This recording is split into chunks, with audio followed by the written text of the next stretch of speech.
দক্ষতার কথা বলে বিদেশি কোম্পানিকে তারা লিজ দেবেন, কথা নাই বার্তা নাই, কোনো প্রতিযোগিতা ছাড়াই স্টার লিংকে, কোনো প্রতিযোগিতা ছাড়া, দরপত্র আহ্বান ছাড়া স্টার লিংকে যেভাবে বাংলাদেশে কাজ করার জন্য সুযোগ করে দেওয়া হয়েছে, আরও কোন কোন এজেন্ডা তাদের জামার পকেটে আছে আমরা জানি না, কিন্তু এগুলো যদি আপনি এক জায়গায় করেন তাহলে দেখা যাবে এগুলোর সাথে বাংলাদেশের রাজনৈতিক দল, গুরুত্বপূর্ণ স্টেক হোল্ডার, আমার এনসিপির বোনও একটু আগে যে কথাটা বললেন, সমাজের কারোর সাথে কোনো আলোচনা, মত বিনিময়, কোনো যোগাযোগ, কোনো পরামর্শ করবার কোনো প্রয়োজন বোধ করেনি।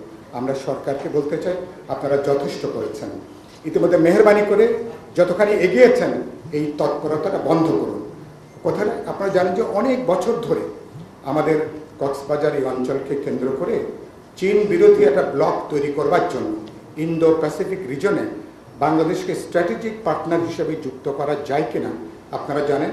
মার্কিন যুক্তরাষ্ট্র সহ ভারতও যার সঙ্গে কোনো না কোনোভাবে যুক্ত আছেন, চেষ্টা করা হচ্ছে বাংলাদেশকে তার সাথে যুক্ত করবার জন্য।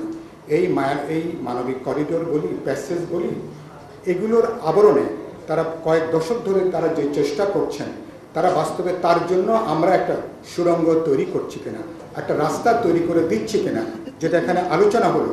আর মায়ানমারকে ভাগ করে এখানে আরাকানে একটা স্বাধীন রাষ্ট্র করে, এবং যেটা বলা হচ্ছে মার্কিন একটা বহু বছরের এজেন্ডার অংশ, এবং মার্কিন রাষ্ট্রপতিকে যেভাবে বার্মায় অ্যাক্ট করে তিনি মায়ানমার নিয়ে যা খুশি করতে পারবেন, এরকম একটা প্রায় জবাবদিহিহীন অ্যাক্ট করে মার্কিন রাষ্ট্রপতিকে যে সর্বোচ্চ ক্ষমতা দেওয়া হয়েছে তার সাথে এই বিষয়গুলোকে সম্পর্কিত করে দেখাটা অত্যন্ত জরুরি। যেটা বলে আমি কথাটা শেষ করব। আপনি ধন্যবাদ, নিশ্চয় আমিও আপনাকে দেব।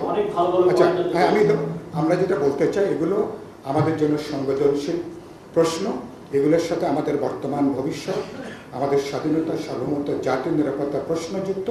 এ ধরনের কোনো উদ্যোগ নেবার আগে মায়ানমার সরকার, আরাকানের বাহিনী, 3-4 রকমের বাহিনী, এর সঙ্গে যে যুক্ত দলগুলো আছে, সুতরাং পৃথিবীর অধিকাংশ, যেটা বলে শেষ করব, অধিকাংশ ক্ষেত্রে মানবিক করিডোর শেষ পর্যন্ত একটা সামরিক করিডোরে পর্যবেসিত হয়েছে।